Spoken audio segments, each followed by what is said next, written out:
ভাজি রান্না করব আলু দিয়ে পেঁয়াজ কলি ভাজি। এই যে আলুগুলোর খোসা ছাড়িয়ে নিয়েছি আর পেঁয়াজ কলি 2 পিস করে নিয়েছি। নিয়ে এগুলাকে ভালো করে ধুয়ে নিয়েছি। এরপরে কিন্তু কেটে নেব ভাজির সাইজে। এই যে হ্যালো এভরিওয়ান, সবাই কেমন আছেন? আসসালামু আলাইকুম। আমি Tanjum cooking back to my channel. আমি ঢাকা থেকে রান্না করছি। পেঁয়াজ কলি দিয়ে, আলু দিয়ে, ডিম দিয়ে ভাজি করব। পেঁয়াজ কলিগুলো একেবারে টাটকা।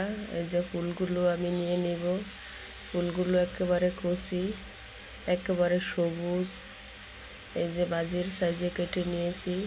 আলু এবং পেঁয়াজ কলি দোনোটাই কিন্তু একরকম সাইজ করে নিয়েছি। এতে কিন্তু ভাজিটা দেখতেও সুন্দর হবে, খেতেও কিন্তু অনেক টেস্ট হবে। আপনারা বাসায় ট্রাই করে দেখতে পারেন। এভাবে ভাজি করলে কিন্তু খেতে অনেক টেস্ট। আমি রান্না করতে রান্নাঘরে চলে আসলাম। চুলায় একটি কড়াই বসিয়ে একটি পেঁয়াজ কুচি দিয়ে দিলাম। এবার দিয়ে দেব পরিমাণ মতো তেল। পরিমাণ মতো তেলটা দিয়ে দিলাম। যারা যারা আমার রান্নাগুলো দেখে আমার চ্যানেলটিকে সাবস্ক্রাইব করে আমার পাশে আছেন তাদেরকে জানাই অসংখ্য ধন্যবাদ। আমার পক্ষ থেকে অসংখ্য ভালোবাসা, আপনাদের জন্য অসংখ্য দোয়া। এই যে পেঁয়াজগুলো কিছুটা বাদামি কালার হয়ে আসছে, যারা আমার চ্যানেলটিকে এখনও সাবস্ক্রাইব করেন না, প্লিজ একটু সাবস্ক্রাইব করে আমার পাশে থাকবেন। এবার দিয়ে দিছি কাঁচামরিচ কুচি। আমি এইভাবেই কিন্তু কাঁচামরিচটাকে কুচি করে দিই, যাতে বাচ্চারা খাওয়ার সময় উঠে ফেলে দিতে না পারে। এভাবে দিলে কিন্তু আর উঠানো যায় না। এই যে পেঁয়াজ মরিচ সব ভাজা শেষ। এবার এখানে দিয়ে দেব হালকা একটু হলুদ গুঁড়ো। ভাজি তো তাই হালকা একটু হলুদ গুঁড়ো দিতে হবে শুধু কালারটার জন্য। দিয়ে দেব স্বাদ মতো লবণ। দিয়ে এগুলাকে আবার কিছুক্ষণ কষিয়ে নিব। কষানোটা শেষ। এবার দিয়ে দিয়েছি ভাজিটা। দিয়ে এগুলাকে আবার কিছুক্ষণ নাড়াচাড়া দিয়ে দেব।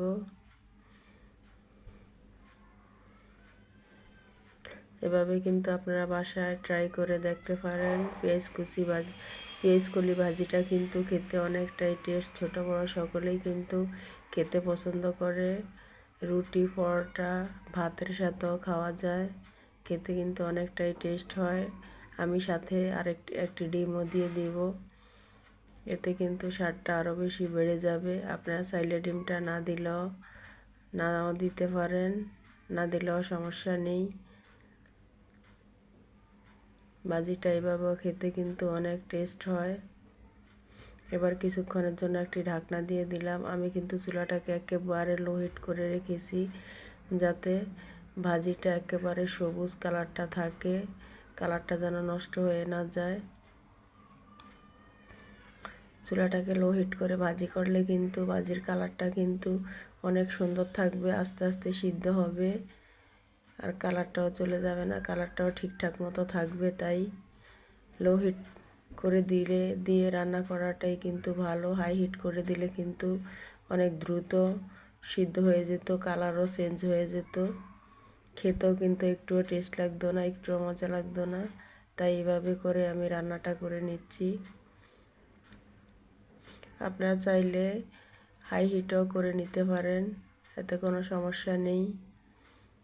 এই যে ভাজিটা আবার কিছুক্ষণ নাড়াচাড়া দিয়ে দিব।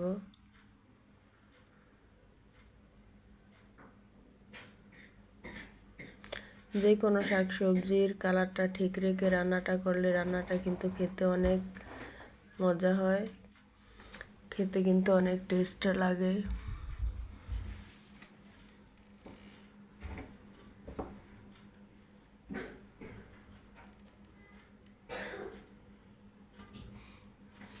আমার আজকের ভাজিটা আমি কিন্তু একেবারে লো হিট করেই রান্না করে নেব, লো হিটেই রান্না করে নেব। আবার কিছুক্ষণের জন্য ঢাকনা দিয়ে দিছি। এই যে প্রায় সিদ্ধ হয়ে আসছে। নতুন আলু চুলায় কিন্তু দেওয়ার সাথে সাথে কিন্তু সিদ্ধ হয়ে যায়, বেশিটা কিন্তু সময় লাগে না। অনেক দ্রুত সিদ্ধ হয়ে যায়। পেঁয়াজ কলিগুলোও কিন্তু অনেক দ্রুত সিদ্ধ হয়ে যায়।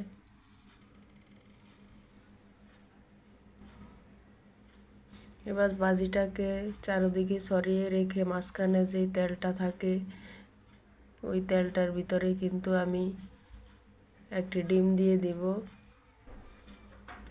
এই যে একটি ডিম দিয়ে দিলাম। এখানে কিন্তু ডিমটাকে ভালো করে ভাজা ভাজা করে নিব, করে আর পরে কিন্তু ভাজিগুলোর সাথে অ্যাড করে দিব।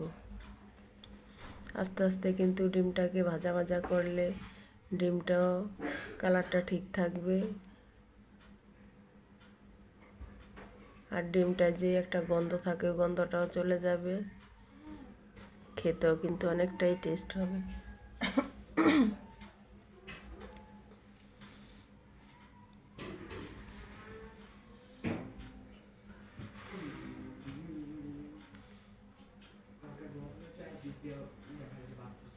এবার এগুলোকে ভালো করে মিশিয়ে আবার কিছুক্ষণ নাড়াচাড়া দিয়ে দিব।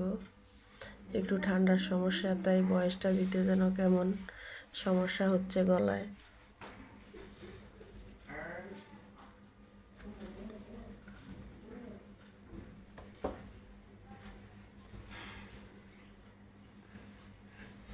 আবার কিছুক্ষণের জন্য ঢাকনাটা দিয়ে দিলাম। এভাবে আস্তে আস্তে লো হিটে ভাজিটা করলে কিন্তু ডিমটার কোনো রকমই গন্ধটা থাকবে না, স্মেলটা অনেক ভালো চলে আসবে।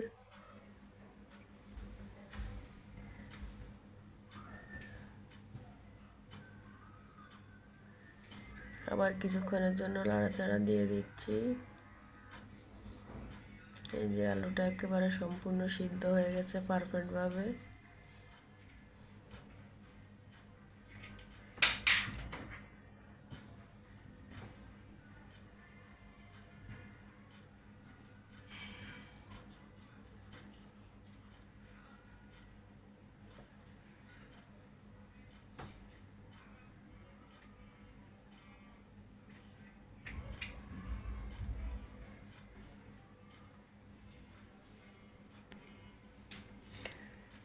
রান্নাটা ভাজিটা আমার হয়ে গিয়েছে। এবার ধনেপাতা দিয়ে দিব। যে যেখানে যেভাবে আছেন সবাই ভালো থাকবেন, সুস্থ থাকবেন। আমার এই রান্নাটি ছিল আজ এই পর্যন্ত। আগামীতে অন্য কোনো রান্না নিয়ে আপনাদের সাথে দেখা হবে। সেই পর্যন্ত সবাই ভালো থাকবেন, সুস্থ থাকবেন।